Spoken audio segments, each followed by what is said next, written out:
Dunwoody police officer is out of the hospital tonight just 36 hours after he was dragged by a car along Interstate 285. Newly released dash cam video shows just how close a call it was for Officer Nathan Daley. And we want to warn you that this is pretty hard to watch here, folks. You can see Officer Daley and a fellow officer talking to the driver.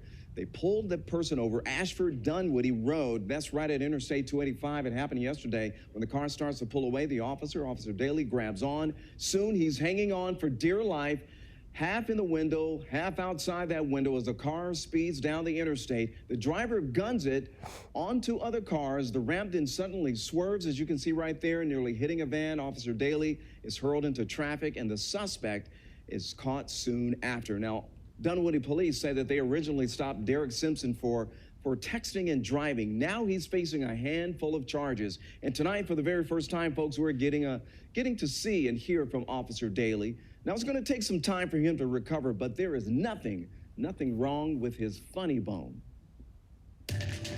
It does look as bad as it feels, but you know me, I will bounce back 10 times stronger. Little knick-knack. I love you guys. Thank you so much for your support. And I accept donations in the form of sweets, cookies, chocolate chip cookies, cupcakes with sprinkles, vanilla, or red velvet. Yeah, so first, let me just say thank you. It is an honor. It's a pleasure to be here. When you reached out, I was super excited. I always find it very fascinating when people, they take an interest to the lives of others and wanting to kind of dive deeper into, what makes people tick and kind of look where their journey has taken them. So Yes. To be able to share my story is definitely a privilege and an honor. So thank you for that. Thank you so much. And this is exactly why I do this platform. Through this journey, I feel like every story will help and every story will heal.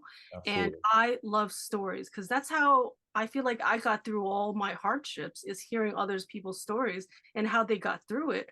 Absolutely. So as soon as I saw that, I was like, oh my God, I would love to chat with him just to, hear what happened and how you got through it and the Blue Phoenix that you started afterwards.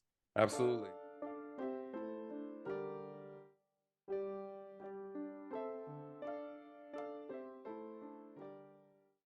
So let me give you a little background. So I've been in law enforcement for about 13 years now.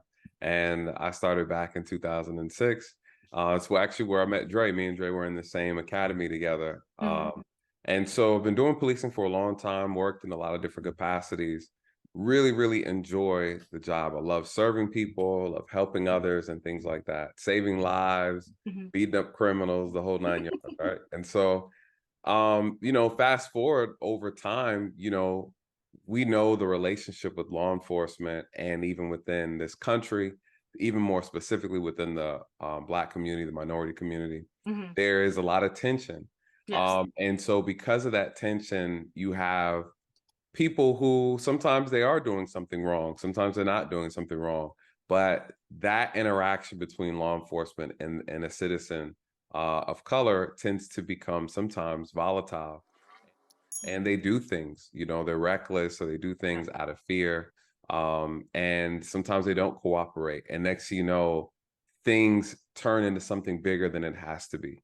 Yeah. That has been very consistent throughout my career as I've policed within the Black community. So I'm not a stranger to that, relationship.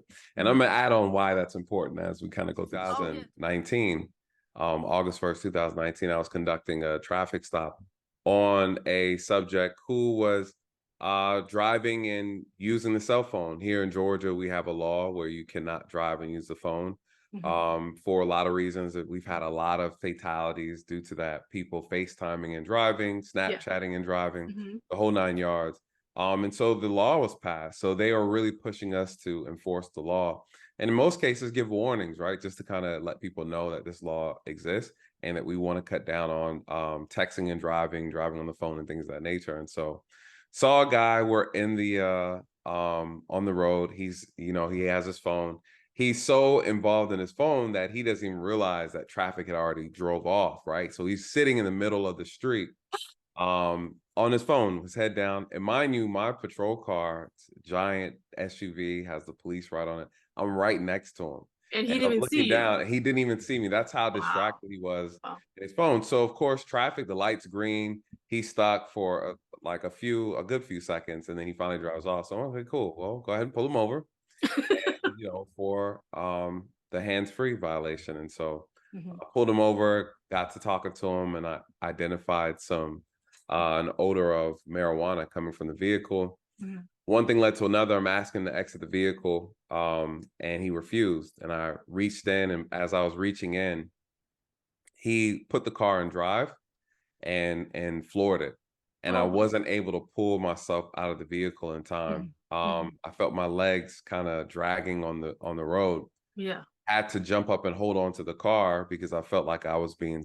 It's weird. It's a weird feeling Yeah. where you feel like your body is being pulled while you're trying to hold on at the same time. Yeah. And these things, happen so quick. So as he drove off, I jumped up, not even realizing it, almost kind of like a secondary reaction. Mhm. Before I realized that my brain was able to process it, I was like, damn, we are driving, at a high rate of speed. Yeah.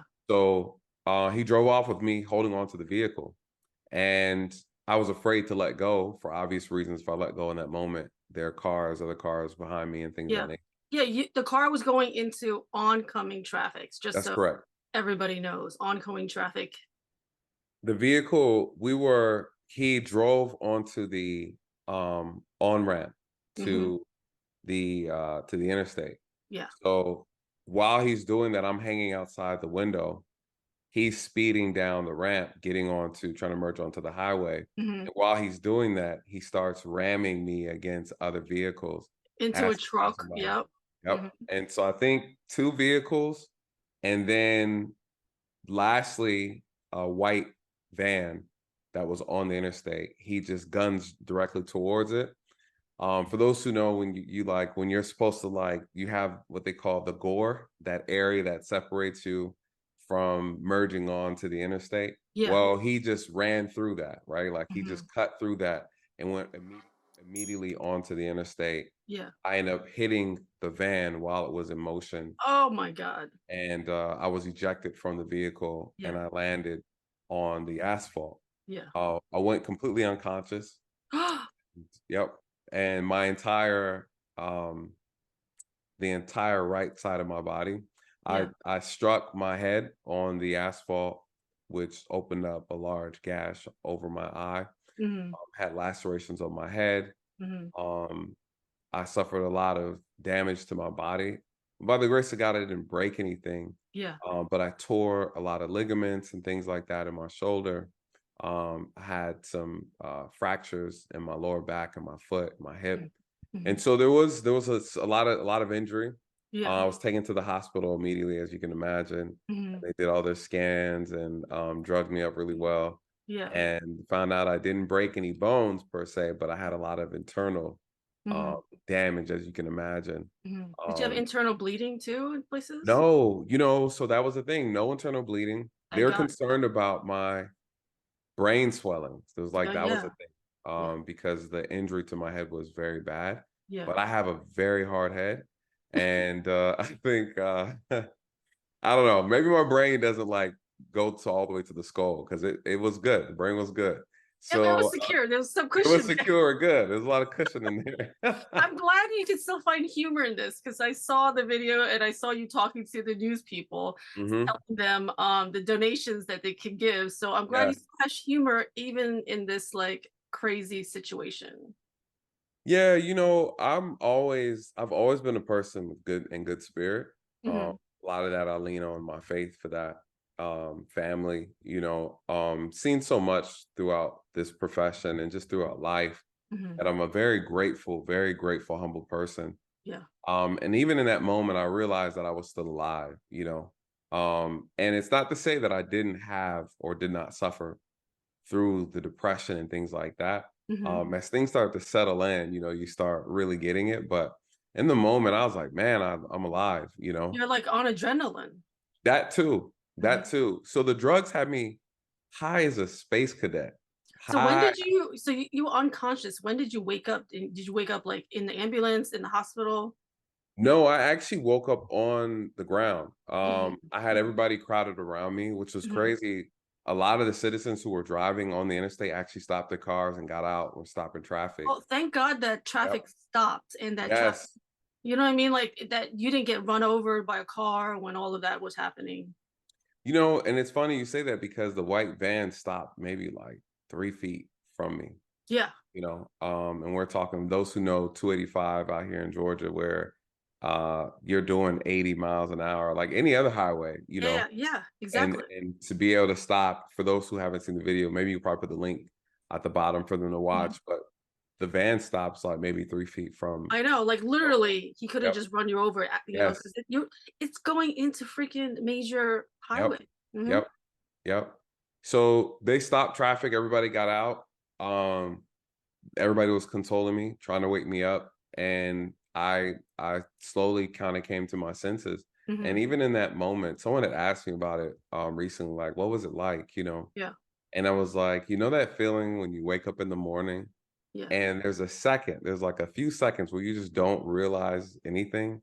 yeah. Or like what day it is. What day it is, like Yeah, there's just this yeah. complete sense of obliviousness. Like that's what Mhm. it feels like. You're waking up and you don't, for the first 5 seconds, nothing is processed. Yeah, And then you slowly start to realize, oh shit, I'm late to work. Oh, yeah, like, yeah. Like, and oh shit, I'm in the middle of the highway. Like, right, right. like, And I had oh that moment. shit. I had a oh shit. Oh, how'd I? Oh, I forgot I'm a cop. Oh, I Yeah, forgot I was trying to. And yeah, then everything started to slowly rush. And then yeah, as that consciousness came through, yeah. so did the pain. The pain started to come Oh through as yeah. well. And they're Hmm. like, hey, can you get up? I'm like, yeah, yeah. And I tried to move and I couldn't move. Hmm. I couldn't move my arm. I couldn't stand up. I started feeling the pain. The pain was so severe. Yeah. I was like, I can't move. And in that moment, you're thinking like, oh my God, did I break something? Did I break a spine? Because Yeah. I can't move, And Yeah. so that was a scary feeling. And they're like, don't worry, don't move, don't do anything. Cause they don't know either. Like, is my neck injured, Yeah. or whatever. So they were able to take me to the hospital. The traffic was so bad that they had to actually take me because the ambulance couldn't. Officers did. Oh, the offices. Yeah, Okay. we have large trucks, so they're able to lay me in long Mhm. way. Uh, Okay. yeah, and so that was one of the concerns, was like, well, we need to get him because the Hmm. traffic is backed up so bad. There's Yeah. absolutely, and then of course they had that's considered like a crime scene at that point too. Yeah. Yeah. So they weren't gonna just allow people to just continue to drive through. So it was madness, as you can That was imagine. madness. And then I saw like, so you on the ground, and then later on I see the footage where they were trying to apprehend him, and he gets Mhm. out of the car and starts running. Yeah, so apparently he wrecked, I think he hit maybe 3 or 4 cars trying to get away. Hmm. And he damaged his vehicle so bad that when the vehicle eventually couldn't drive anymore because all the airbags deployed, Hmm. so he had to climb out of Oh, the back window or the back door or something yeah. like that. That's how mangled up his vehicle was Wow. trying to get away. Hmm. My one of my coworkers ended up catching him. Mm, Crazy. Crazy, Crazy. crazy. Like, like he runs away, Yep. and the thought comes to mind of like, what is he running away from besides hurting you? What is Right. he running away from? Like, is he hiding something else? Did he commit a murder? Did he do this? Like, Mhm. what is he hiding that is so severe for him to run away from the incident and the situation now? Because you're leaving a crime scene at this Yep. point. Yeah, a lot of people don't realize that's always like a very conversation that's very contentious with people like, oh, people run away, just let them go. And it's like, you can say that until you have a family member that's been, severely hurt or victimized or even killed. In Mhm. some cases, sexually assaulted by a suspect, and they don't want to stop for the police, right? You just don't know. I've chased after plenty of people, and when I tell you, they always have a reason to run, right? Mhm. There's always, it's not just, oh, I'll run because I don't want to deal with the cops. Yeah. No, there's something that they're doing, have done, or about to do. Yeah. If I've arrested several people who are wanted for murder, Yeah. and if I would have just let them run away, because guess Yeah. what? Maybe, yeah, we can always say someone else will catch them, but maybe not, Yeah. maybe they hurt someone else in between time. And so, yeah, in this particular case, he had a car full of drugs. Mhm. He had a weapon in the car he wasn't supposed to have. And, of course, he has a long criminal history. And so, of course, he's looking like, okay, well, I'm not trying to go back type of thing. Right. But yeah, he had a lot of different drugs in the car and he knew he was going to go to jail, and so, yeah, he had a reason.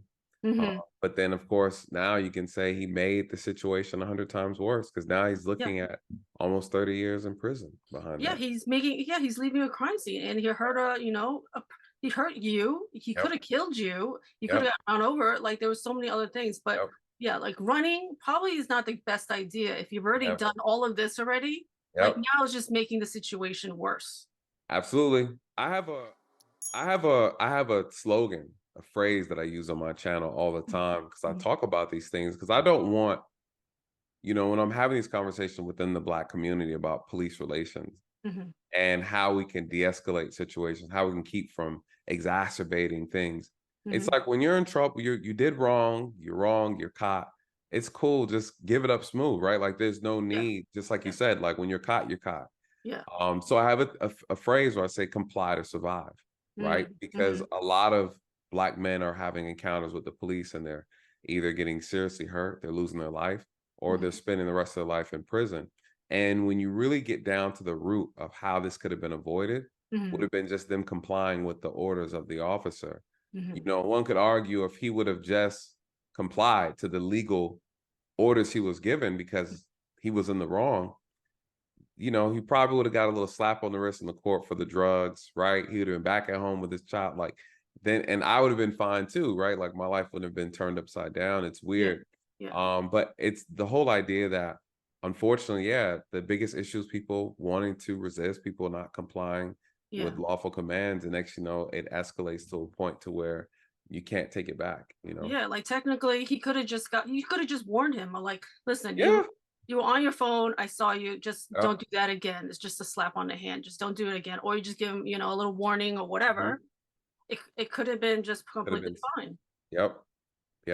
Now, how long were you in the forces before this situation happened? So I was in probably before this happened. Yeah, like 13 years, 12 years. Yeah. And I spent that last year thinking I was going to come back. And I wasn't able to due to the injuries and trying to recover. Yeah. I had 2 surgeries and things like that. Physical therapy took a long time. And then also this happened right before COVID sparked off. Oh my God. So all of this, you're healing, trying to get better, and then you're locked down. And that was another thing, then you had the riots, you had the George Floyd thing. And that's also the BLM thing. And that's what also kind of inspired me to do my YouTube channel, actually. Yes. Well, perfect. I wanted to know how that happened and inspires you to do what you're doing now. Yeah. So it's weird how it all kind of unfolded, during the process with, again, COVID going on, seeing all the lies to the media about policing, all the misinformation about policing, right? Because there are issues in policing, that's true. Yeah. But policing and racism, those things have been weaponized in order to create division. It's been weaponized in order to, for political purposes, right? And so I'm seeing all these things, obviously, doing the job, what's true and what's not true. And it doesn't mean that police don't have things they need to work on, because we absolutely do. But at the same time, you can't just lie either. You know what I mean? And so we need to have like an honest conversation, and people need to be honest. And so I'm witnessing these things. I'm trying to get better. I felt like the world was just flipped upside down. Totally. And I was like, well, I have this knowledge, I know how to talk to my community about police issues. There's no one else who's doing it, right? There's no one else who really understands and is willing to be impartial, right? To be honest and say, hey, the cops are wrong right here. Yeah. And then I'll say, no, but this guy is wrong, right? This Black girl is wrong. This Black guy is wrong. Just be honest and say, hey, or guess what? Both of you guys are wrong. Yeah. And so I knew that I was able to really be impartial and have real honest conversation and then educate, because I don't want to see people get hurt. And by educating citizens, I can educate officers as well, so that both sides can make it home safe. And so that was kind of like the motivating factor behind starting my YouTube channel. I felt like I could have a voice of reason and help bridge that gap that's kind of that's been created over these years. So when did you put your first video out there? And were you like initially like comfortable starting it, lighting, recording it, video editing? Because it's a long feat. It And I is. understand that. What's funny is I didn't even know you can make money off of YouTube. I didn't understand how people were making money. I didn't get on YouTube to make money. I got on YouTube to become a voice of reason, to combat a lot of the disinformation, to challenge people on these sensitive topics. And so, and to break things down fairly, because I saw how you had people in the activist world who were taking information and embellishing it in order to create a Benefit false them. narrative. Yeah, to benefit their side. Correct. And again, I had issues with, I was like, man, I'm so tired of this, because they're doing it all the time, right? But I know the things that go behind the scenes with these activists and who's paying them and why they're doing it. But the people don't know the truth, right? Yeah. So I said, okay, I'm gonna start speaking out. Like, I got to do something. Mhm. When I first started, got on YouTube, it was during the Ahmaud Arbery trial. And I started speaking. And at that time, I didn't really know what I wanted to do, how I wanted to do it. I was horrible at it, right? Yeah. Like, When it's was so what uncomfortable. year was this? This was 2021? it was either 2020 or 2021. Yeah, because I think it was pandemic was 2020. going towards the end, yeah, because I started like in October, November of at the end of 2020. Okay. Just started, didn't know what I was doing. It was very uncomfortable. I had a whole lot of I had a different style before, because I'm a very soft-spoken guy. And so, people were like, oh, he's a law enforcement whisperer, right? Like, it was like, and YouTube, like, people come on here, they will clown you, Yeah. they do not hesitate. So over time, I started to just become a little bit more comfortable. And I kept all my old videos up as like same with me. Like I think I started around the same time as you. I think my first video was September of 2020. And literally I kept all my videos. I started in my bedroom because I was like, well, this is where I'm comfortable. My table's here. The whole pandemic setup is in my bedroom in the corner like everybody else, right? And so I just angled it slightly towards the curtains. And I just called my girlfriend. I'm like, hey, do you want to be my first guest? Let's just chat, because I feel like we got wisdom and conversations that we need to catch up on. Absolutely. Yeah, it was a struggle. I enjoyed it. The feedback from the YouTube community was very interesting, very positive. Of course, even what I noticed, and it's been like this since I started this profession, is that sometimes the people that you are trying to help are the ones who are your biggest threat, right? Your biggest non-supporters are the ones that you're actually trying to help, because they don't agree with the objective. Of course, I've experienced more hatred and disgust and even racial slurs and things like that thrown at me from Black people. Really? Than anybody else. Oh yeah. Really? Oh yeah, because there's a segment within our community that believes that the police are the reason why Black people are not or they're a part of a system that's keeping Black people oppressed. And so if you work as an officer, then they look at you as a traitor, right? They'll call me a traitor, call me a sellout, call me a coon. They'll do these things. And so I always thought it was weird, but in this particular situation, I thought it was even worse, simply because I'm coming from a place of more of an educational perspective, right? Before it was, I'm in the neighborhood, I'm investigating, I'm doing this, I have to stop you, I have to interview, I have to arrest you. That's me doing a job. Here, it's more like, this is me volunteering and trying to give wisdom, trying to educate. And there was a lot of pushback. Yeah, because they still see you as a cop. That's your background. So they still associate you with the wrong team. Correct. Yep. Correct. And so that's been challenging. And it's been kind of like that piece right there within itself has been discouraging, right? Like there was a couple times like, hey, why am I even wasting my time? Yeah. But then people will remind me that no, you are reaching people, you are having a good impact. Don't let the few interfere, with what you're doing for the many. And so there are moments, right, where you're going through this and the views slow down, people aren't subscribing, you're getting the criticism, and you just kind of like, I don't really have to do this. I'm really doing this for y'all, not necessarily. So it's been a challenge, but it's been a growth as well. And YouTube has opened up a lot of opportunities as well, just meeting different people, having business opportunities and things like that.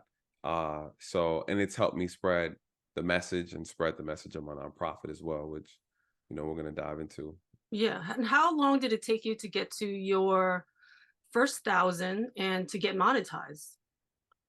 That's a good question. I've been taking screenshots of all my big,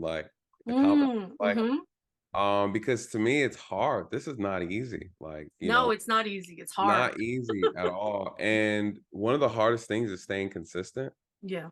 I think for me though, honestly, what's been discouraging is that when you have a heart to serve and to really help people, and I'm a very solution oriented person. So anytime I have a conversation, it's solution based. It's not really based on complaining. And I have solutions to fix the problem with the criminal justice system, with policing.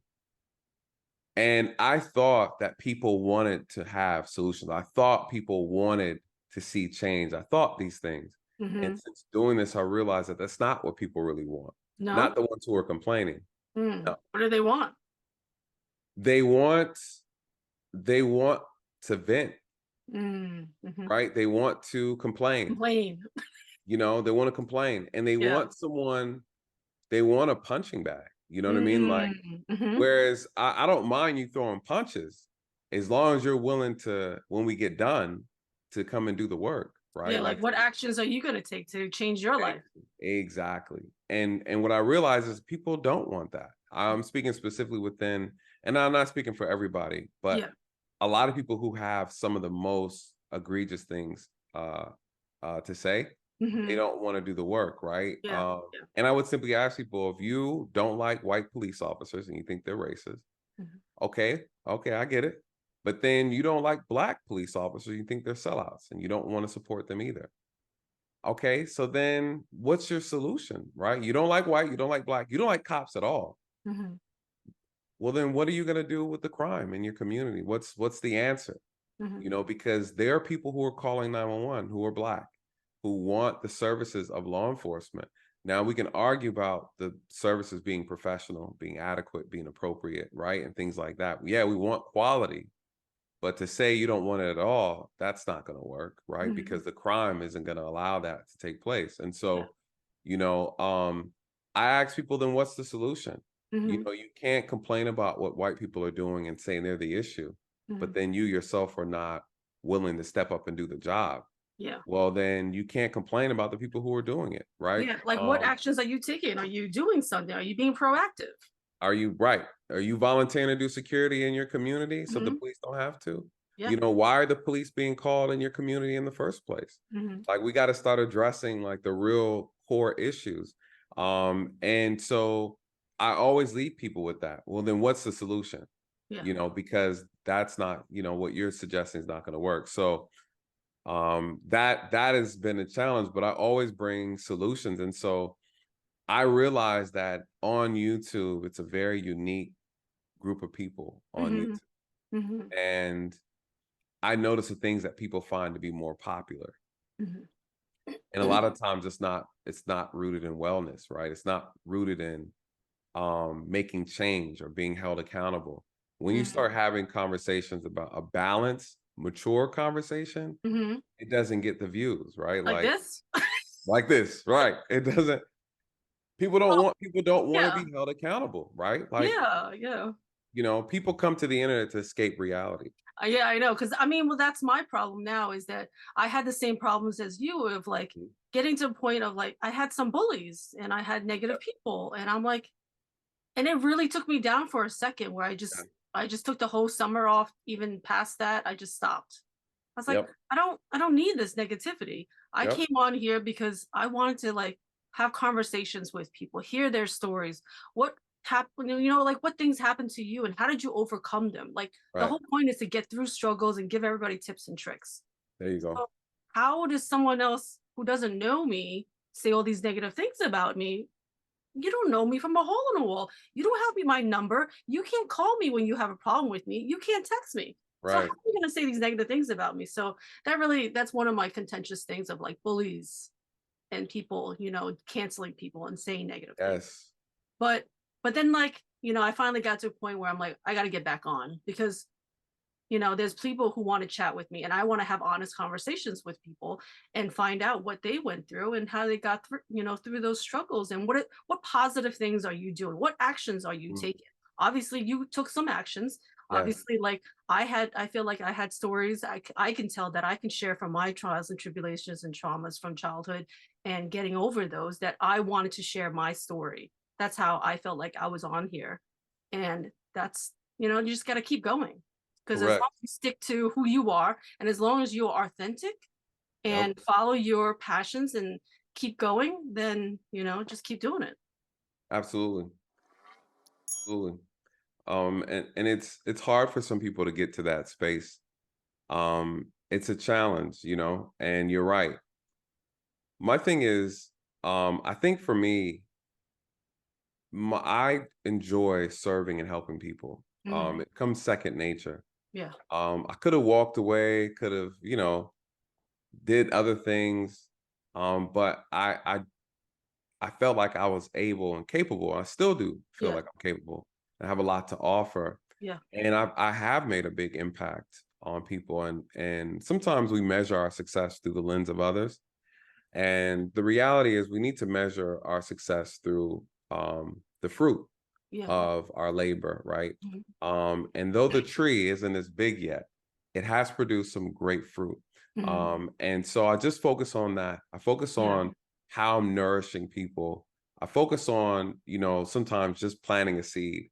And Yeah. sometimes it's not my responsibility to water it, right? Or to provide the sun. Sometimes planting the seed is efficient enough. And I Yeah. got to a point to realizing that if I plant the seed, someone else will water it, right? And I found solace in that. And that's kind of how I continue on with the channel, is Mhm. that there's gonna be a seed that someone's gonna catch. You know, I Mhm. pray before I get on and start speaking because I always want this, I always recognize this is bigger than me. Mhm. And I want my words to reach and have an impact in a positive way Yeah. on someone. But yeah, I think the challenge though is knowing that you're not talking about something that's popular, right? A lot of it's like the relationship talk Yeah. now. Like Yeah. everybody wants to talk about dating and Yeah. high value and all that. And I'm like, I'm trying to tell you how to protect yourself when you come out here in the real world. You know what I Yeah. mean? Yeah. Yeah. And so I just think sometimes we can be distracted. And Mhm. again, the things that we complain about, we really don't want solutions for because the solutions require us to actually do something. Yeah. And people don't want to do Yeah. something, right? Yeah. That's the issue.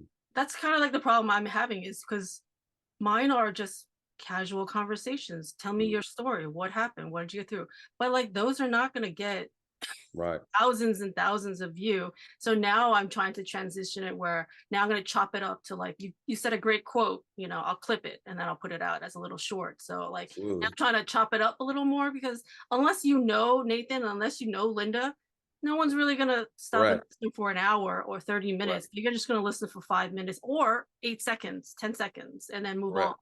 You know, so that's the issue that I'm having as well. So the key to that though is integrating your content with current event issues. Yeah. Say there's an issue, like there's a situation I plan on talking about today. I'm gonna do a video on, and it's in reference to a domestic where a woman was unfortunately killed by her husband.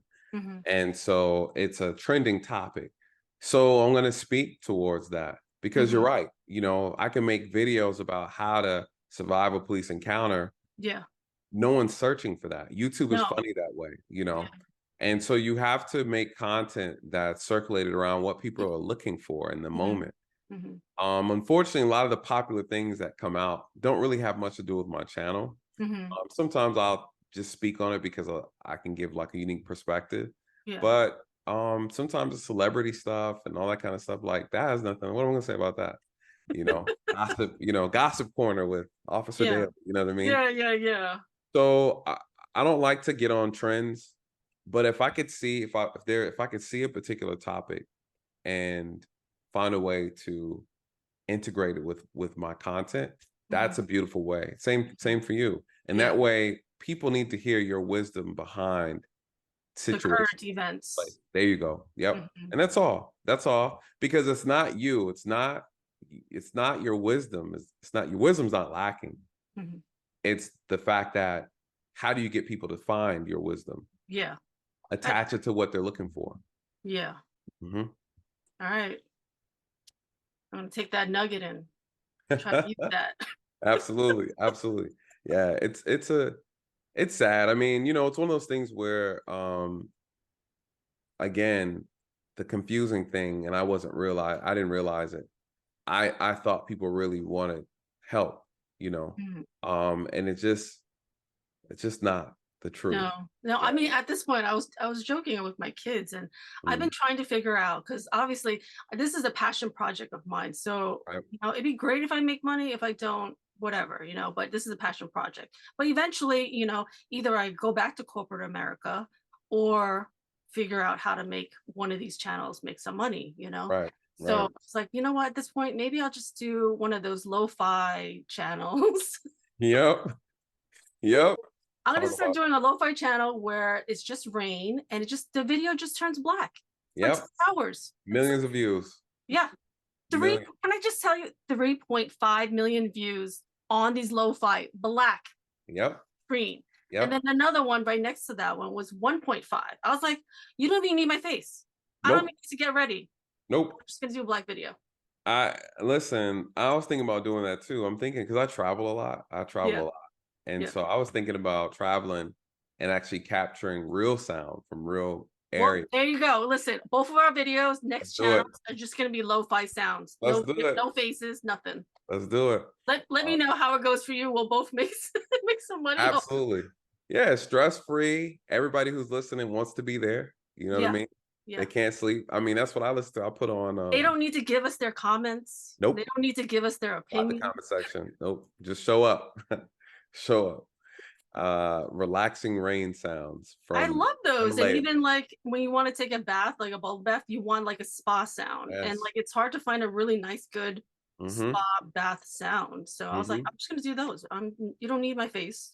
Listen, we thinking alike. It's that and a food channel. I would love to do. I love to eat. I love food channel. I love watching recipes get made. Yes. Yeah. I'm simple. So to your point, this has been this journey, because you're talking about real issues. Yeah. You know, you're talking about and having conversations about real people's lives and how I have a phrase called that sparked with me creating this nonprofit. And we talked about, how did I get here? How did I recover? Yeah. I found a new purpose. You know, when you go through something traumatic and you feel like, in my moment, how I felt was a lot of my future was robbed from me. I was applying for the FBI and was halfway through the process. The injury prevented me from obviously continuing on. I had to learn kind of how to walk again, to go through physical therapy. There was no way I was going to be able to make it to the FBI Academy, right? I couldn't exercise for 2 years. Wow. So my body shrunk, my muscles are weak. So, you know, that within itself brings about the depression, you know. You question whether or not you'll be able to perform the same way and things like that. My entire future plan, we all know what happens when you think you can plan ahead of God's plans, right? Yeah. So how I was able to recover, so one day I was still in the process of getting better. I had my sling on. I had the bandages wrapped around my face.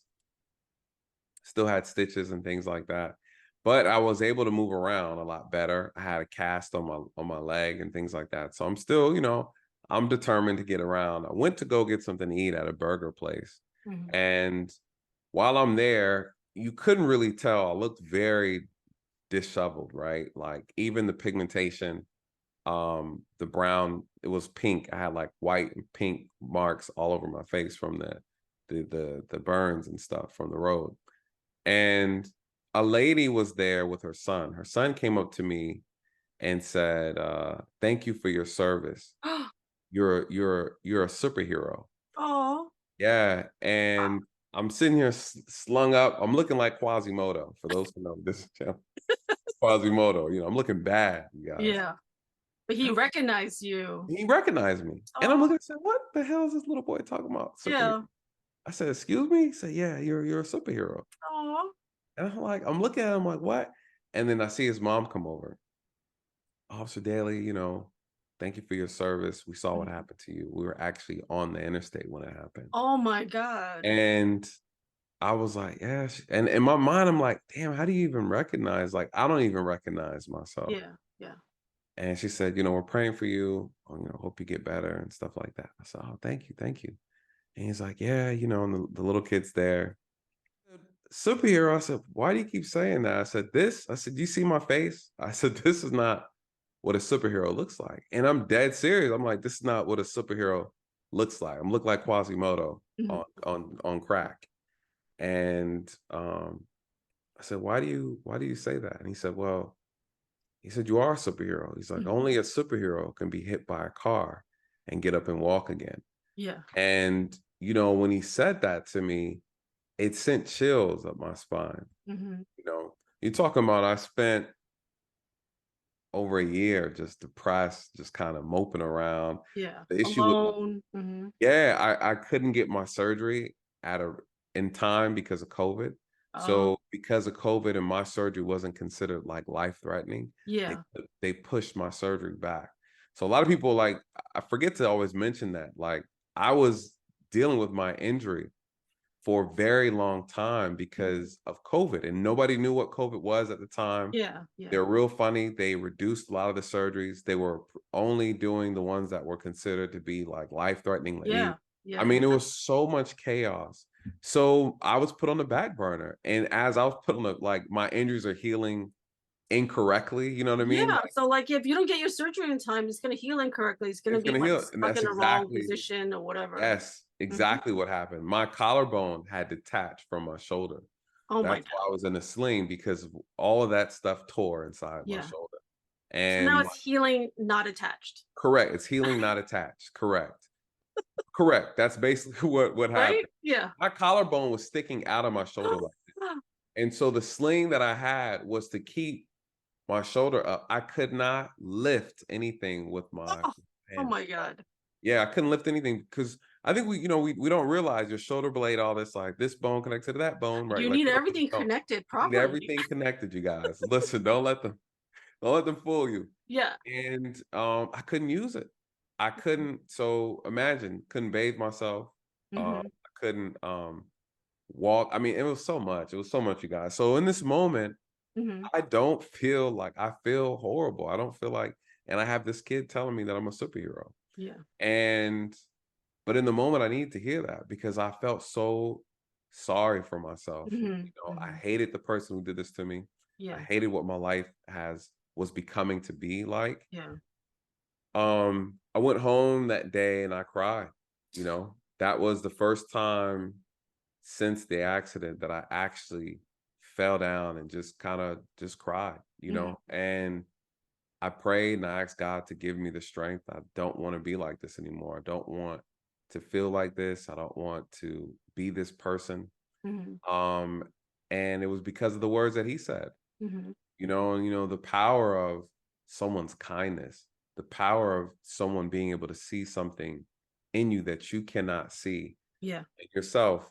And that moved me in a way to where it made me stop feeling bad. I, in that moment, forgave that man for what he did to me. Wow. That day was the day I forgave him. Wow. I was holding on to that.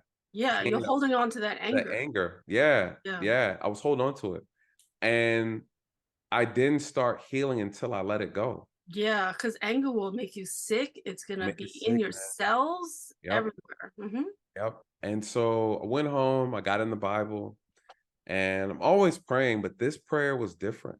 Yeah. I was praying with conviction, you know. Yeah. And I said, God, I'm gonna stand up. I'm gonna stand up. I'm going to push forward. I need something new. And I was getting a lot of support from the community. They were sending letters and cupcakes. You know, when I was getting out the hospital, Yeah. you know, you mentioned that I was smiling and laughing. Well, I was Cookies high. or chocolate. Chocolate chip cookies, cupcakes. Yeah. You know, I was asking for all these things because I'm a damn cookie monster. I have a bad sweet tooth. And so I was like, if you guys want to support me, just bring me cookies and cupcakes. And then the whole nation rallied Sent behind you that. right? Oh my Yeah. God. Boxes and boxes. So I was eating good, right? Like Yeah. I was eating good, living good. Yeah. And that just goes to show you too, when we talk about depression, that you can have all those things. But that's also feeding your depression. It was. You know what I mean? Sugar is a bad drug.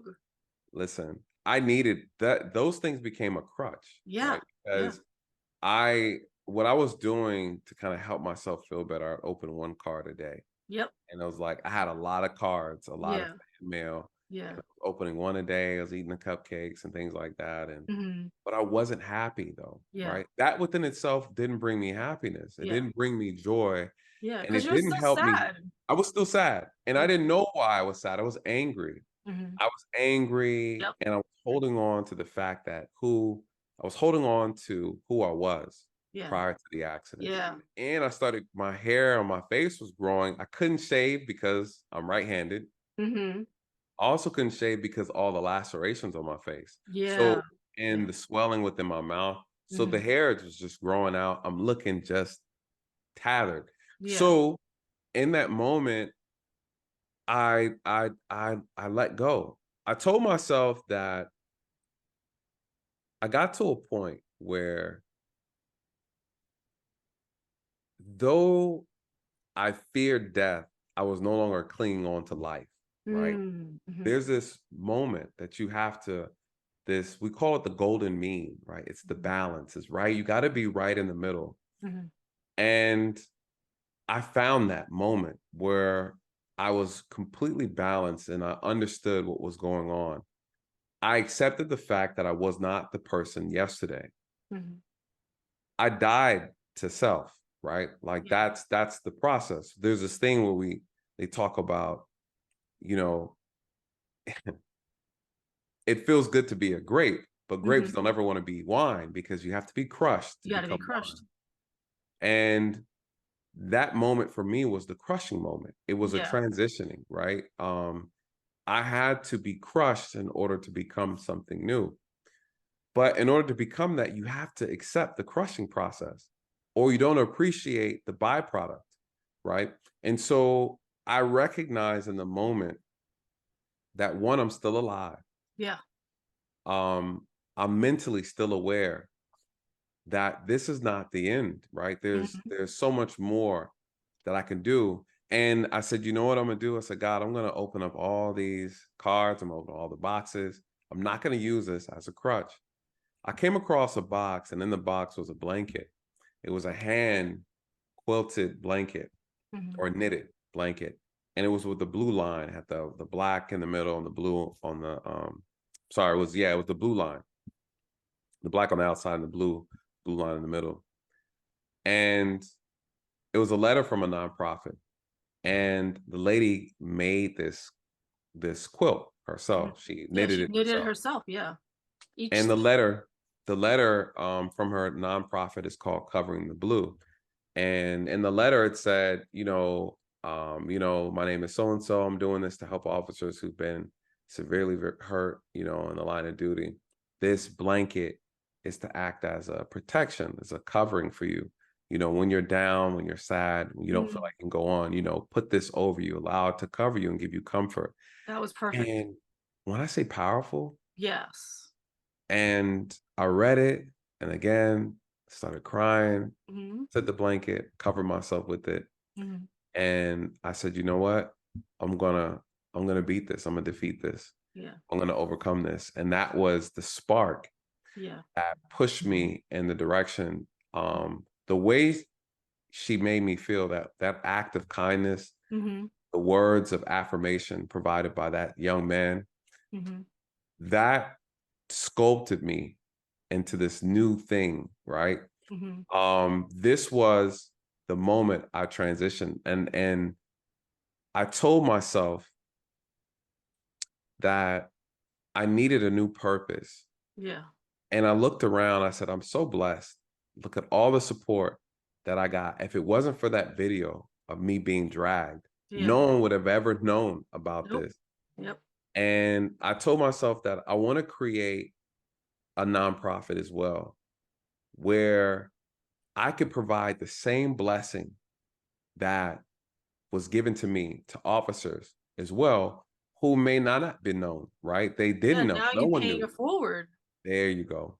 There you go.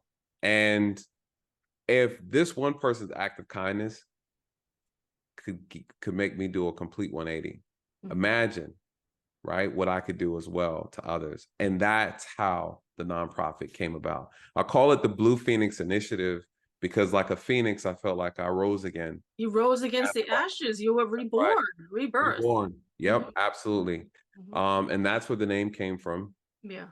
Um, the purpose of the nonprofit organization is to bring awareness to officers, to bring awareness to the citizens and the community that the officers serve. So when an officer is injured, we send out notifications to the citizens who have signed up so that they can take the initiative To and help provide them. help out. Correct. Oh, I love it. I love it. Yep. Because again, if you have officers who get injured all the time, and I Yeah. think just last year, almost like I think it was over uh like 60,000 officers were assaulted. And Wow. out of those who were assaulted, like 17,000 received injuries during that assault. So Mhm. think about over 17,000 people who are injured. We don't know the level of the severity, Yeah. but you don't know about it. You don't hear about it, doesn't make the news. The only time you really hear about an officer making the news is that they've been shot and Yeah. killed. But Yeah. outside of that, you got officers breaking bones, getting hit by cars, Mhm. who, you know what I mean? And we don't hear about it. And they have to suffer in silence. And so the Yeah. purpose of the nonprofit is to take their stories, those that would have normally been unknown, Deep and share it with stories. the community. Yep. Yep. And that's the whole thing. I want to recreate the blessing that I received. Mhm. Mhm. And I was very blessed. I found a new purpose, Yeah. and that was motivating enough for me to change direction, change my thought, Yeah. um, and turn tragedy into triumph.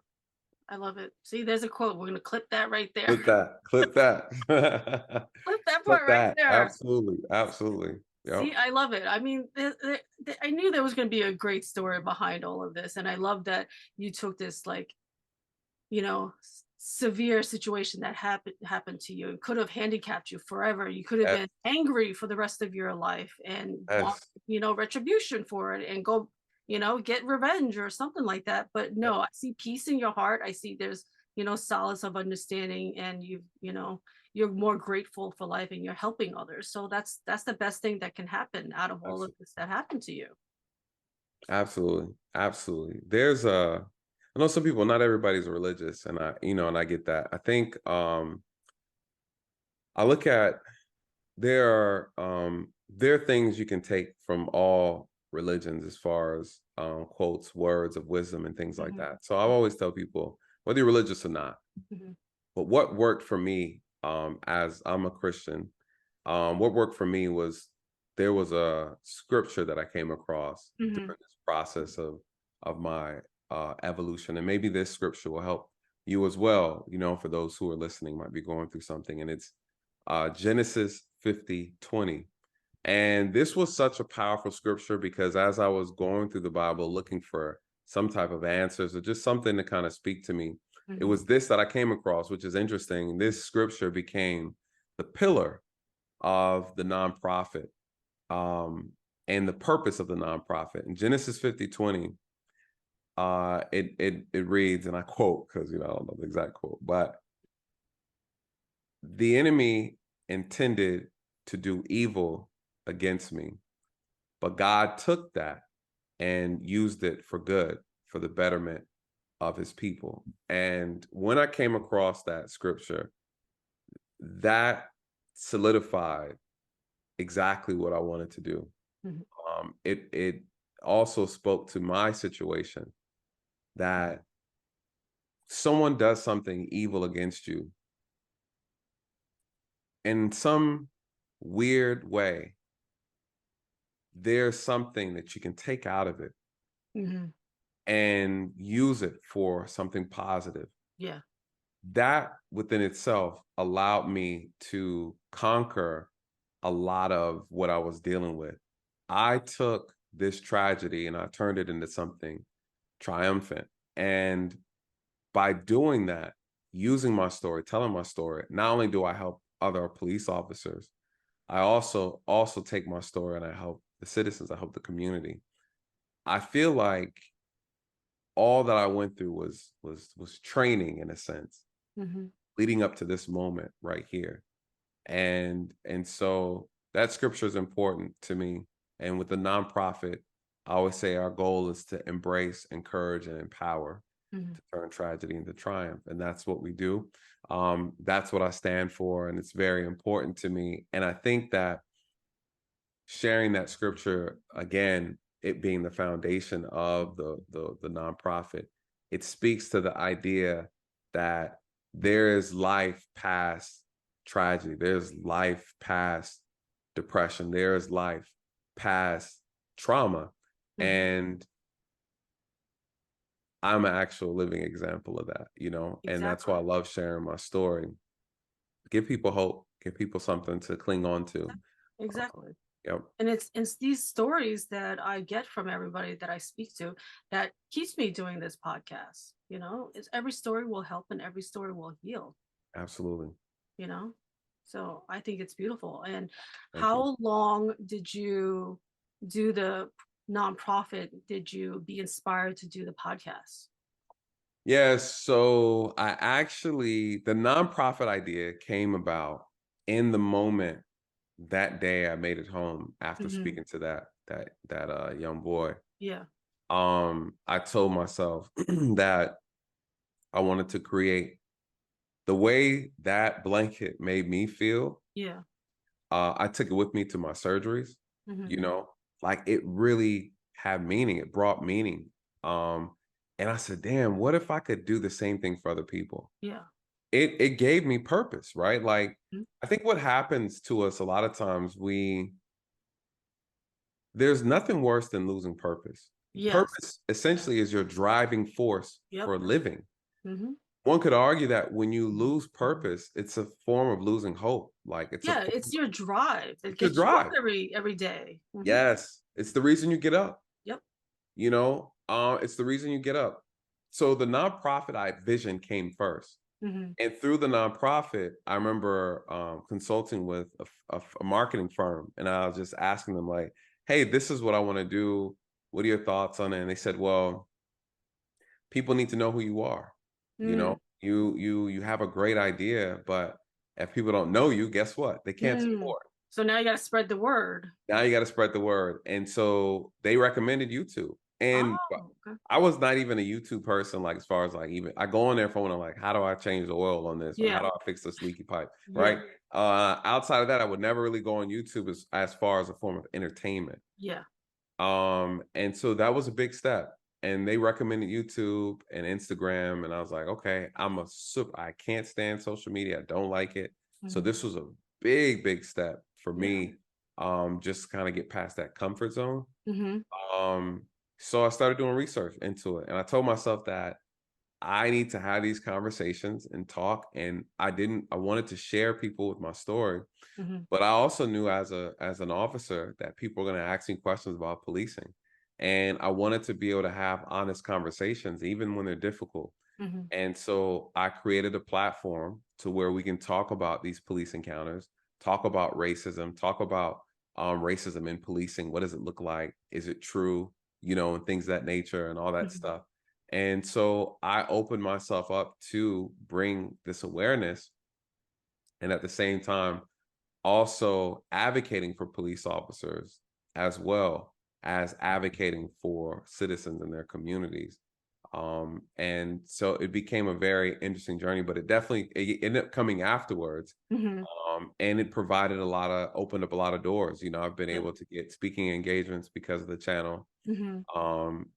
Different activists have reached out and asked to speak on certain topics. And it's been a very interesting journey, to say the least. Hmm.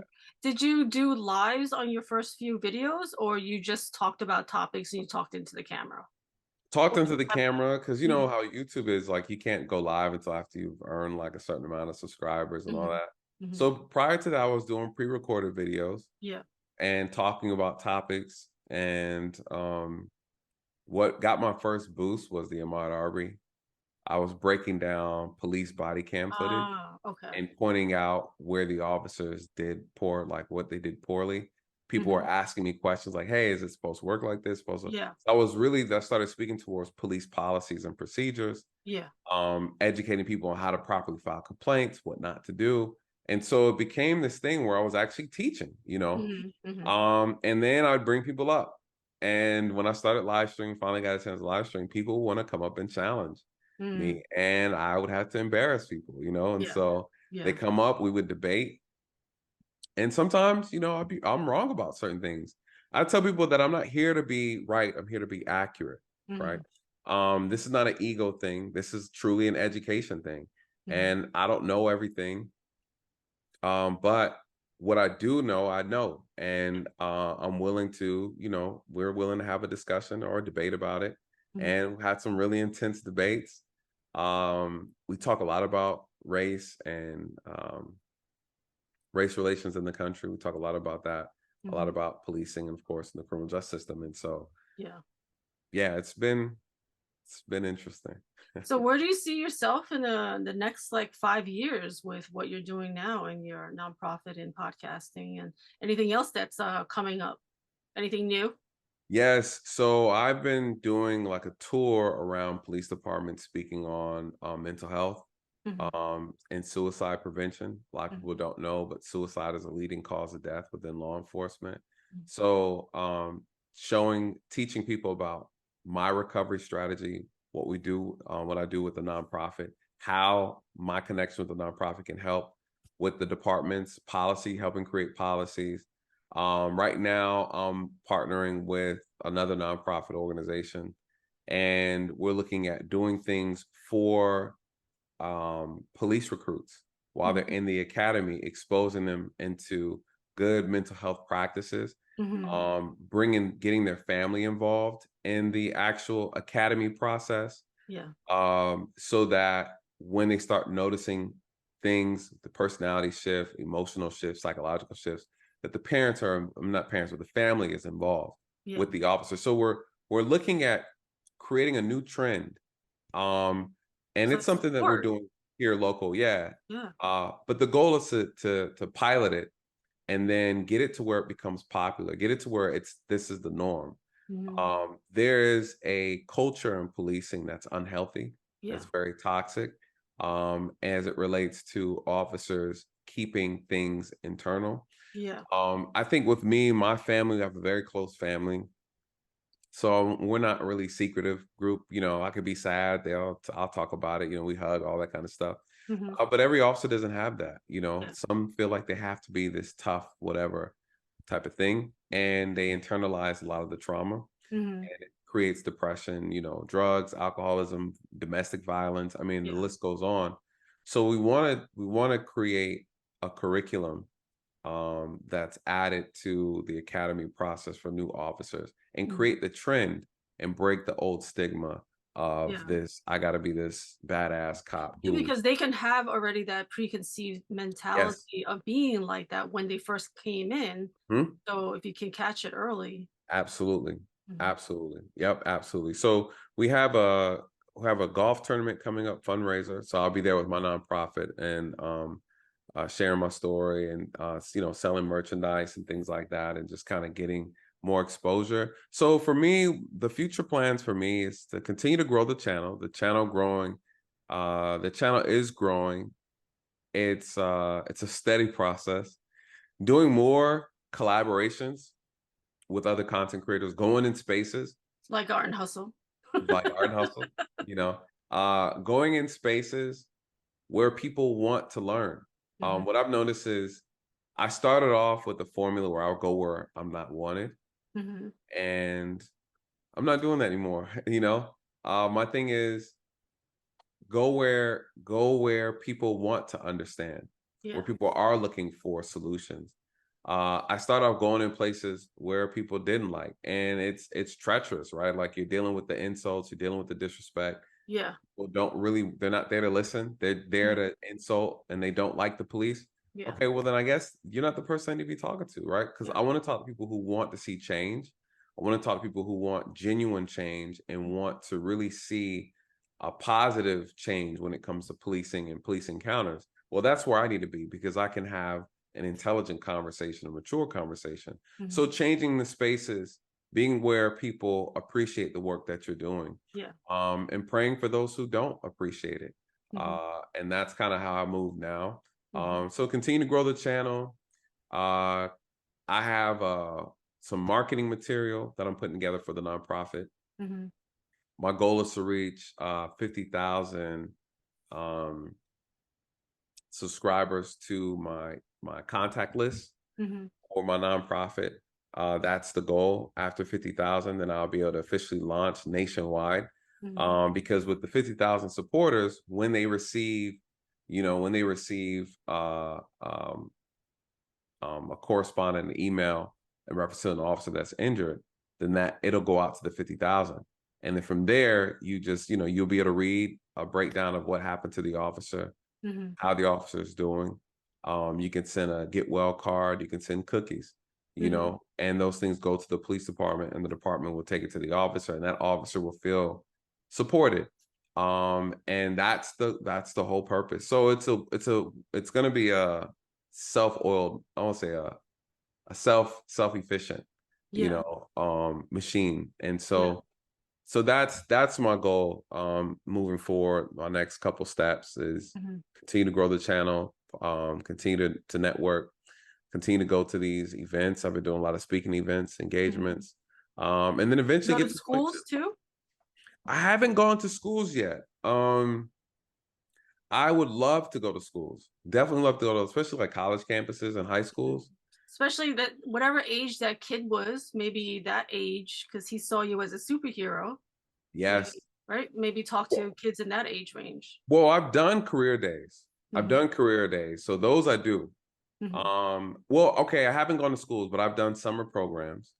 I've done one this past summer. I've done one the summer before as well, which was very good. I think this one recently was over 200 kids I spoke to. Yeah. These were middle school and high school kids I spoke to over the summer. Yeah. And they invited me back the second time, because I spoke to them last year. And this was a really good turnout. And this particular conversation was about making choices. And making choices, and then violence and assault. So it was good. So it does. And you always pray that you're reaching out to obviously to someone, you're planting that seed, so that when they come across a situation, they understand how to get. I totally agree. That's why I feel like, go all the ranges of, young kids, because it's those little kids too. Like maybe they'll remember, oh, this was a nice police officer who came to my school. Oh, I'm not afraid of him. And oh, he was nice to me. So as they get older, and maybe they'll see you again in when they're in a higher grade, they're like, oh, here he is again. He's nice. So then the stigma of them being afraid of police officers would start going. Yes. And that's a challenge, honestly. I love talking to kids. And I have some clips I plan on posting. But yeah, I love talking to kids, great conversation. And it's always good I start off asking them questions, about, have you ever seen anybody get arrested before? Are police bad people? And things like that. And just to kind of get the reaction from them.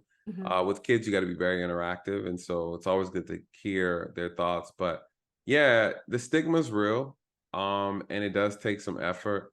But yeah, I would love to do like a school campaign. I think the hardest thing with all this is doing it for the first time, not knowing what steps to take. But one of the things is, as you do it, people get your name and they share it with other people. They're impressed. And so far, my networking has grown through word of mouth, right? Yeah. So someone heard about me from someone else. Yeah. Hey, can you come speak to these kids I have here? Hey, can you come do this? Hey, can you? I'm like, oh So yeah, it's happening organically. yes, Which yep. is perfect, you know. And also with your channel, do you share some of the stories of people that you're helping through the Blue Phoenix organization, like some of the, you know, people who got hurt?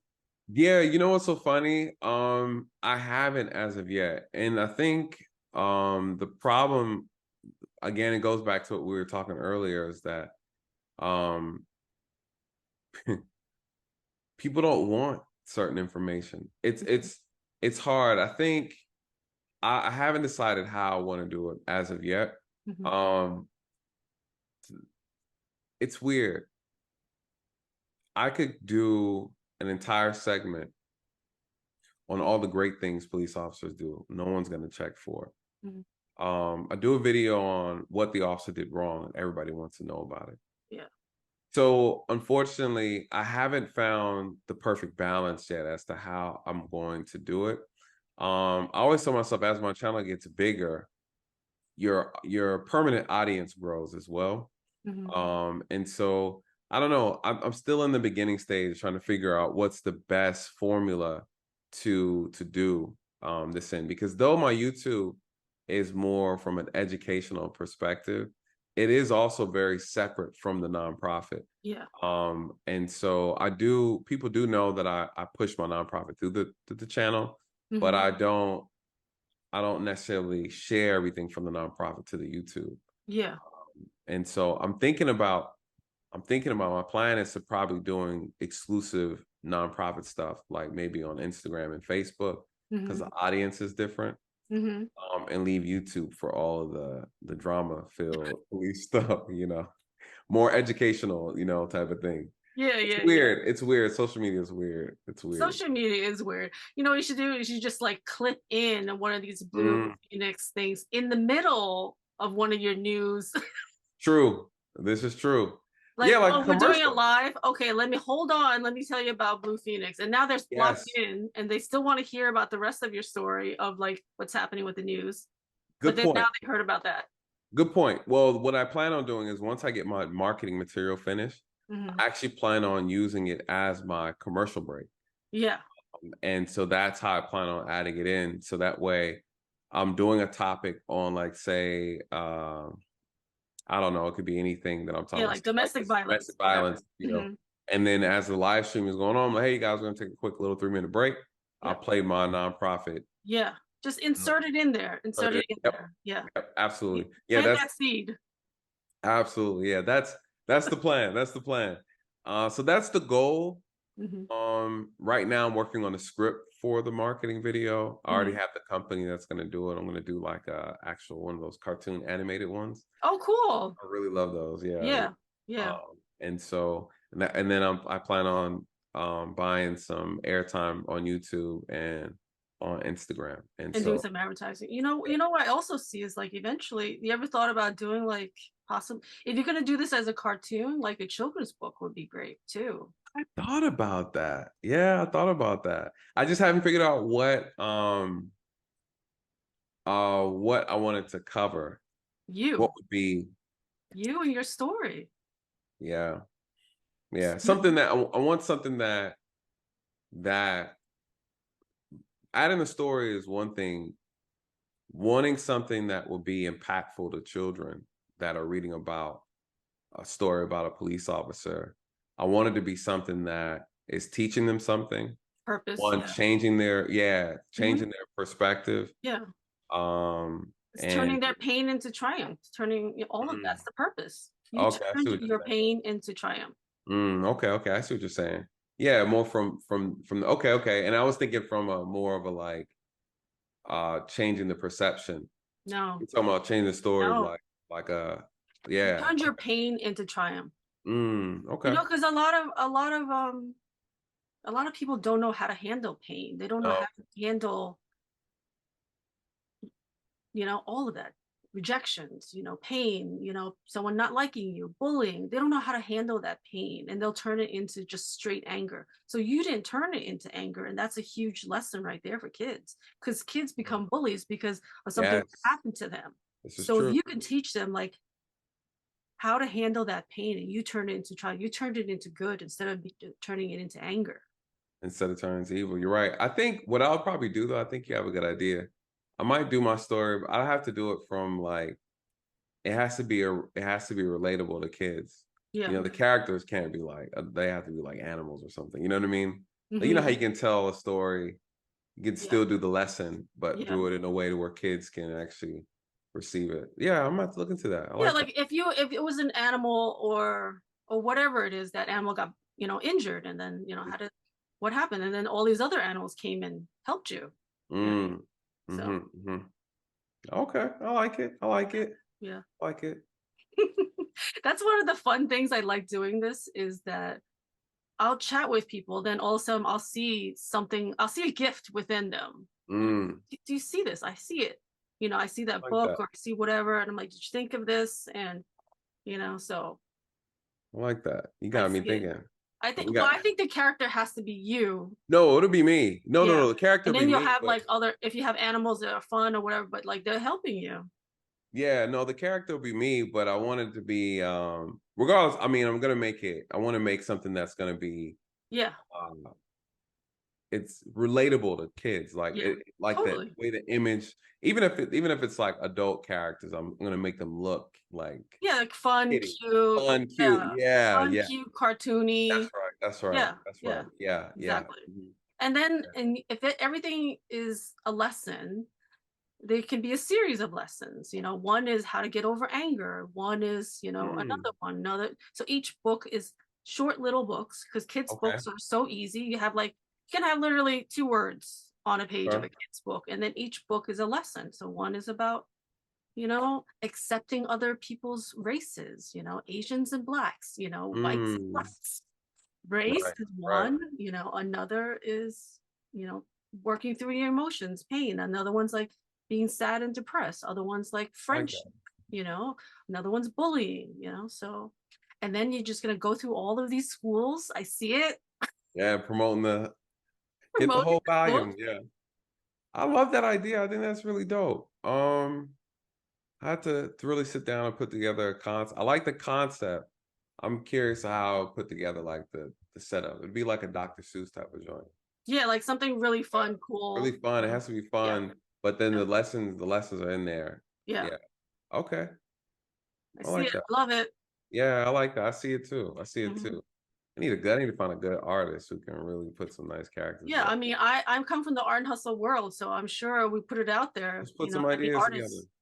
Okay. I have millions of artists in my reservoir of people here in art and hustle Okay. world. I love it. I love it. Well, you got my new thoughts going now. I love it. I love. Always There's something. always like a million ideas that percolate in my head.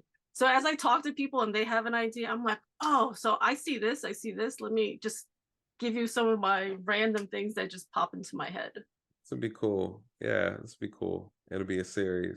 I Yeah, like that idea. I think that's really dope. because then you can really promote the Blue Phoenix. Yes, and then it's a good entryway. I think books are always good entryways into And then like. you can actually hide the Blue Phoenix as a cartoon within the books.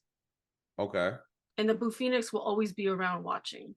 I'll make them find it. It'd be like you know what I love books growing up? Where's Waldo? Yes, well, Never there you had go. to read. You just look for stuff. There you go. So the Blue Phoenix will be always there hiding somewhere. So each Gotta book, find. you're going to have to find the Blue Phoenix. I like that. I like that. You know what's so funny? That's probably why I'm such good at investigating, why I have this investigative thing. As a kid, I did a lot of puzzles, love Mm-hmm. puzzles, Mm-hmm. and Where's Waldo books. Now that I'm thinking about it, it's like it's all coming together. There Like you go. not Yeah, well, realizing that's one of the questions I like to ask people too, is that, like, what did you want to be when you were a kid? Or I what do do you want to be when you grow up? I do that's such a good question. I do martial arts, and I actually wanted to just travel the world and do martial arts. Mm, I actually had no desire of doing anything else. It's weird. really? Yeah, I don't know why. I like business. I've always liked business. I've always like, I'm an artist as well, like creating things as well, and designing stuff. But at the time I didn't know what I wanted to like do per se. I just knew what I was passionate about. It was martial arts, it was drawing and painting. And it's like whatever I could do with that, I'm good. But yeah, and I love helping people. And so it's weird how it's just kind of it all came together. weird it all came But together. now you gotta add the martial arts, you gotta add the drawing and the painting. You're already helping people for a long time now. Yep. So one of the things I realize is people who like to help people is that we need to make sure we give time to ourselves to make sure we fill our own cup, because like giving and doing these podcasts, and you know, I edit these podcasts myself. It's exhausting. Ooh. It's draining. Yeah. It's draining. Yeah, it is. It is. So you need to make sure you keep filling your own cup. Make sure, you know, pour back to yourself. Absolutely. Absolutely. Well, like having these conversations is a reminder, you know, it's weird. It's everything that I find fun involves doing something for others. So it's weird, you know, like serving people never felt like a chore. It was actually something that brings joy to me. So it's weird. It's the thing that you enjoy is bringing joy to others. So it's kind of like it's like a weird mutual relationship. So no, I'm actually, what's funny is I'm actually a introvert. I'm actually, and people always, when I tell people that I hate doing like being in crowds and speaking in front of people, I can't stand it. Yeah, that's funny. I tell people this because, like, to me, starting a podcast is far from the person I ever was. Like, I'm shy. I'm an introvert. I don't like to be in crowds. Same. Going to a party, I feel weird. Same. I have social anxiety. So for me to speak and to hear my voice and talk to someone, that's like a complete, not somebody who, just not who I am. So I had to like force myself to get comfortable and figure out what questions. But now it's like I just do it more intuitively. I feel like I just go with the flow of the conversation, and I have like core questions that I love to ask. You know, like one of them always is like, what do you think the purpose of life is? So you have to answer that too. What do you think? I gotta answer that. What do I think the purpose of life is? What do you think the purpose of life is? It's one of my Oprah questions. Purpose of life. The purpose of life. That is such a good question. I think the purpose of life is to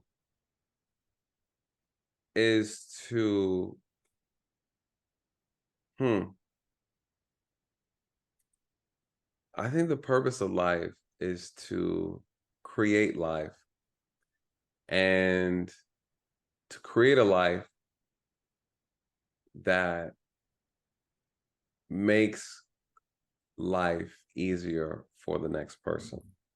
I think that's the purpose. And I think when we aren't doing that, it becomes more so self-destructive. So I think our purpose is to become people who are truly selfless. And in order to be selfless, you have to be willing to love someone more than you love yourself. Yeah, well, that's true love, right? It's true love, absolutely. It's true love. But if each of us are loving each other more than we love ourselves, then we become closer to a more serene society. A better world. Absolutely. So that's what I think.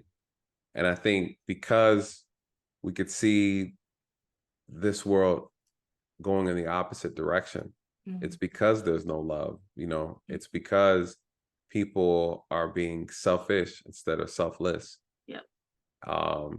And it's one of those things where in order to gain everything, you have to be willing to let go of everything.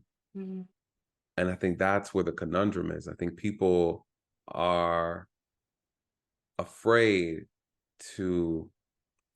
they think that what they're holding on to itself is them holding on to life.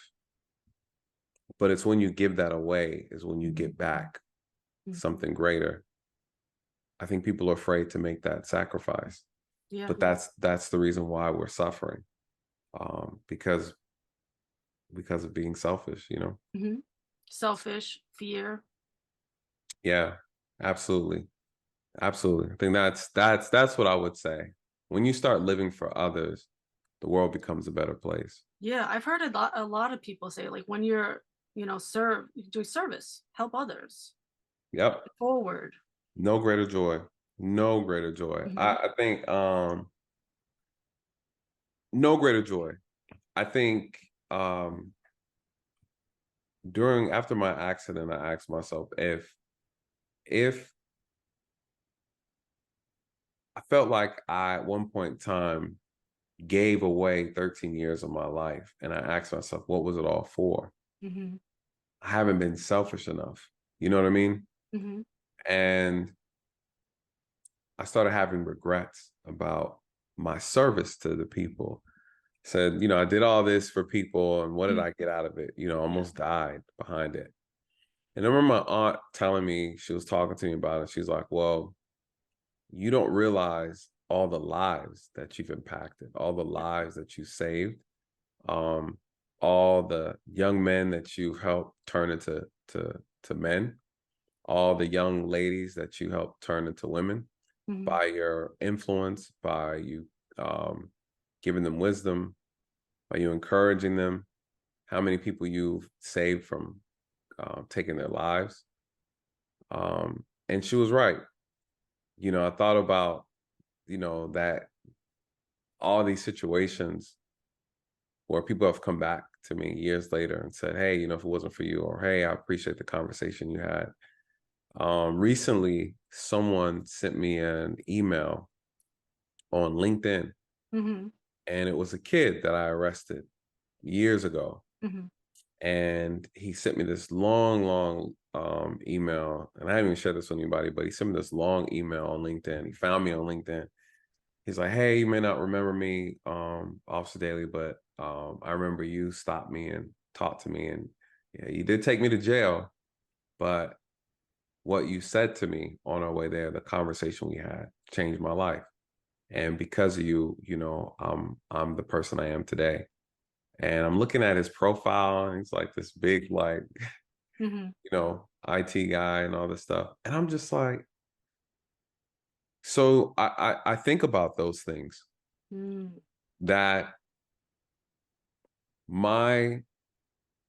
I truly did this job with a good heart, truly wanted to serve and help others, cried with people, prayed with people. And I've always told people, no matter how bad the situation was, going to the jail, that this doesn't have to define you. Because I found that there's more value in trying to change the person's heart, change their mind. Going to jail doesn't solve anything. Going to prison doesn't solve anything. But if I can speak to this, that's where the real reform happens. Yep. And so I would dedicate a lot of time really just talking to people, even in their lowest points, giving them words of wisdom. Again, yeah, you robbed the bank. Yeah, you're going away for a little bit, but this doesn't have to define you. This doesn't have to be your story. Use this time to think of ways on how you can turn your life around. Sometimes God pauses us because we're going in the wrong direction. And this pause is an opportunity for you to rewrite the direction that you see fit, that you know you are capable of. Or you can press play and keep going. Yeah. But you can never say that someone did not intervene and want the best for you. You can never say that. And so I've always took that time to give somebody more than just a ride to the jail, and so to hear and to see people come back and say that they appreciated that. Yeah. And sometimes you forget about all those stories when you're feeling down. Yeah, it would have to be, I didn't think the YouTube thing was going to be this hard. It's hard. A lot of work. It's a lot of work. A lot of work. And I think a lot of people who get to a certain point on this, they start hiring people to take up the editing and seeking talent and things like that. Do you do your own edit or? I do all my own edits. Yeah. And I think that'd be definitely something that I'm open to. I want to have a segment on my channel where I interview officers directly. Yeah. And professionals, and just kind of have like a series, like a separate separate playlists. Separate playlist. Yeah. Where I do that. Absolutely. Yeah. Because like I started doing like weekly conversations with certain people who I felt like had a lot of wit and wisdom to bring on to people. So I have a separate playlist with the same people that I bring on, because to me, I'm like, well, it's my channel. I enjoy talking to them. So I'm just going to have them on every week. Absolutely. Yeah. And what I would do is if you have people, especially if they can speak to specific issues, I would bring them on and because you do live streams too, right? No, I haven't. Oh, okay. Live streams are tough, boy. I have not done it. I'm kind of scared. Yes, they're tough. I mean, you'll be okay. You're gonna mess up, right? Like you got to do it though, because it's first of all, it makes you better because you can't mess up, right? Like because it's live. You can't you can't edit it. Like you can't edit nothing. All that magic, all that hocus pocus go out the window, boy. You got to be on point initially. So no, I would try. I would definitely try, and I would live stream on like a live topic, like a live actual topic that comes up, and bring up someone that is good with that particular topic to do a live stream on a topic. So do you think you got more people when you started doing lives? Yes. No, I think you get more people when you are doing content that's trending. Trending. Okay, the trending has to be trending. I think what happens, there's a difference. You got two sets of people on your subscriber list. You have those that are your dedicated subscribers. They're gonna watch because they like your content.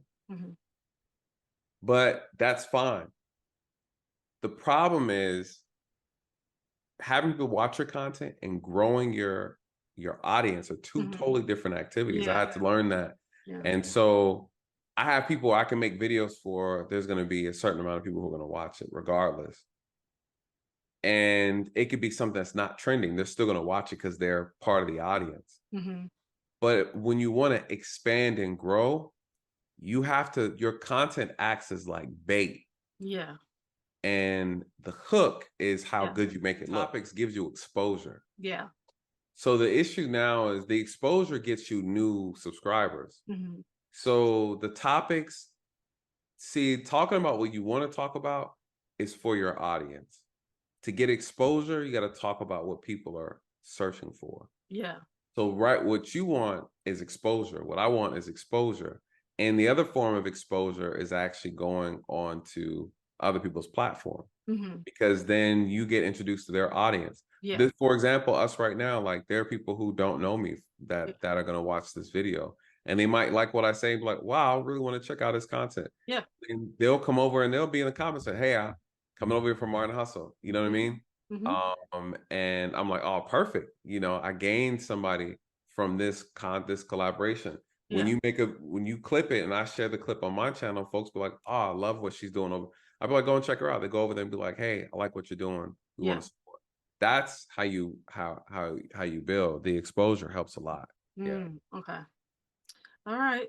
I love it. Well, this has been a great conversation. Anything else you'd like to add in, ask me, or anything before we wrap it up?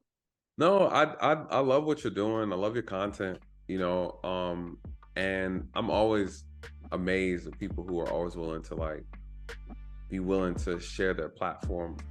And we understand this as content creators.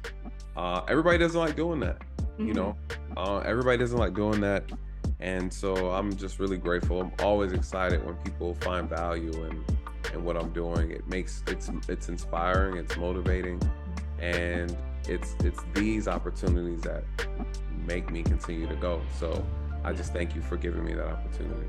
I appreciate you taking the time and sharing your story, and I think it's going to be inspiring to others, pain into triumph. So absolutely, I thank you very much, and keep going. Thank you for your service, and get that cartoon cute book out there. Kids. Absolutely. You're gonna be one of the characters in it. You know that, right? I would love to be one of the characters. All Keep with my purple hair. Purple hair, absolutely. Cute little girl. Cute little Asian girl. Absolutely. Yep. I love it. Thank you so much. And keep hustling.